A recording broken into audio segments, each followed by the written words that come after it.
ರೈತ ಬಂಡಾಯದ ನಾಡು ಎಂದೇ ಖ್ಯಾತಿ ಪಡೆದಿರುವ ನರಗುಂದ ಪಟ್ಟಣದಲ್ಲಿಂದು ರೈತ ಹುತಾತ್ಮ ದಿನಾಚರಣೆ ಆಚರಿಸಲಾಯಿತು. ಈ ವೇಳೆ ನರಗುಂದ ಪಟ್ಟಣಕ್ಕೆ ರಾಜ್ಯದ ಮೂಲೆ ಮೂಲೆಯಿಂದ ರೈತ ನಾಯಕರು ಹಾಗೂ ಗಣ್ಯರು ಆಗಮಿಸಿದ್ದರು. ಸಚಿವ ಎಚ್.ಕೆ. ಪಾಟೀಲ್, ಶಾಸಕ ಸಿ.ಸಿ. ಪಾಟೀಲ್, ಎನ್.ಎಚ್. ಕೋನರೆಡ್ಡಿ, ಮಾಜಿ ಶಾಸಕ ಬಿ.ಆರ್. ಯಾವಗಲ್, ಮುಖಂಡ ಸಂಗಮೇಶ್ ಕೊಳ್ಳಿ ಸೇರಿದಂತೆ ರಾಜಕೀಯ ಮುಖಂಡರು, ಸಂಘಟಕರು, ರೈತ ಮುಖಂಡರು ವೀರಗಲ್ಲಿಗೆ ಮಾಲಾರ್ಪಣೆ ಮಾಡಿ ಹುತಾತ್ಮರಾದ ರೈತರನ್ನು ಸ್ಮರಿಸಿದರು.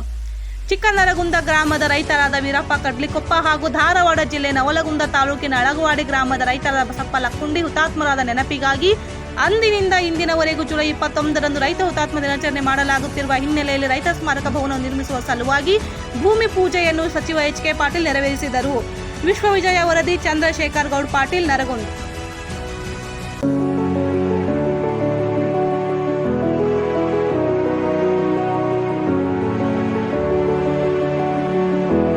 ಇವತ್ತು ಇಲ್ಲಿ ನಮ್ಮ ನರಗುಂದದೊಳಗೆ ಏನು ಕಡ್ಲಿಕೊಪ್ಪವರು ತಮ್ಮ ಬಲಿದಾನವನ್ನು ಗೈದರು, ಅವರ ಸ್ಮರಣೆಗಾಗಿ, ರೈತರ ಆ ಹೋರಾಟದ ಸ್ಮರಣೆಗಾಗಿ ಇಲ್ಲಿ ಪುತ್ಥಳಿಯನ್ನು ಮಾಡಬೇಕು ಅಂಥೇಳಿ, ನಿಲ್ಲಿಸಬೇಕು ಅಂಥೇಳಿ ಈಗಾಗಲೇ ನಾವು ನಿರ್ಣಯಿಸಿದ್ದೇವೆ.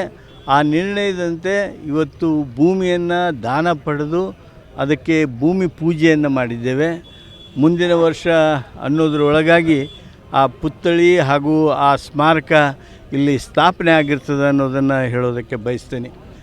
ಜಾರಿ ಆಗಬೇಕು ಅಂತಕೊಂಡೇಳಿ ಉತ್ತರ ಕರ್ನಾಟಕ ಭಾಗದ ನರಗುಂದ ನವಲಗುಂದಲ್ಲಿ ಕಳೆದ ಹಲವಾರು ದಶಕದಿಂದ ಹೋರಾಟ ನಡ್ಕೊಂಡ್ಬಂದಿದೆ.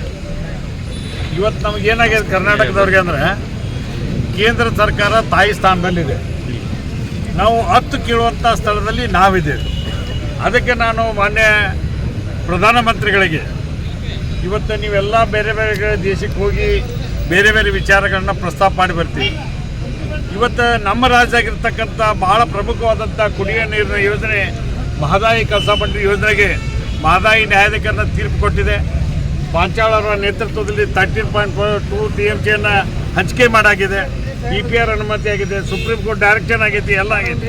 ಇವತ್ತು ವನ್ಯಜೀವಿ ಮಂಡಳಿ ಅನುಮತಿ ಕೊಟ್ಟ ನಂತರ ಇಮ್ಮಿಡಿಯೇಟಾಗಿ ರಾಜ್ಯ ಸರ್ಕಾರ, ಮುಖ್ಯಮಂತ್ರಿ ಸಿದ್ದರಾಮಯ್ಯನವರು, ಉಪಮುಖ್ಯಮಂತ್ರಿ ಡಿ.ಕೆ. ಶಿವಕುಮಾರ್ ಅವರು ಟೆಂಡರ್ ಕರೆದು ವರ್ಕ್ ಆರ್ಡರ್ ಕೊಟ್ಬಿಟ್ಟಿದೆ.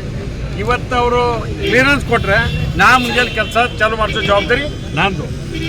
ಈ 6 ಹಳ್ಳಗಳು ಇವತ್ತು ನಾವು ಬಂದು ಕೂಡಿದ್ರು ಅಂದ್ರೆ ಇವತ್ತು ನಮಗೇನಪ್ಪ $7.56 TMC ನೀರು ಬಂದ್ರೆ ನಮ್ಮ ಮಲ್ಲಪ್ರಭಾಕ್ಕೆ ಏನಾಗ್ತೈತಿ ಅಂತಂದ್ರೆ ನಮ್ಮ ಬೀಗಿ 2 ಕುದಿ ನೀರು ಬರ್ತದೆ. ಒಂದು ಮಾತನ್ನು ಹೇಳ್ತೀನಿ, ಕಳಸಾ ಬಂಡೂರಿ, ಹಳತಾರ, ಗುರ್ಕಿ, ಚೂರ್ಲಾಪುರ ನಮ್ಮ 6 ಹಳ್ಳಗಳು ಇವತ್ತು ಏನಾಗಿದೆ, ಮಳೆ ಆಶ್ರಿತ ಹಳ್ಳಗಳಲ್ಲಿ ನಮ್ಮ ಗಮನದಾಗಿರಲಿ. ನೀನು ಡಾಕ್ಟರ್ ತೋರಿಸ್ ಬಂದಿಲ್ಲ, ಇವು ಮಳೆ ಆಶ್ರಿತ ಹಳ್ಳಗಳು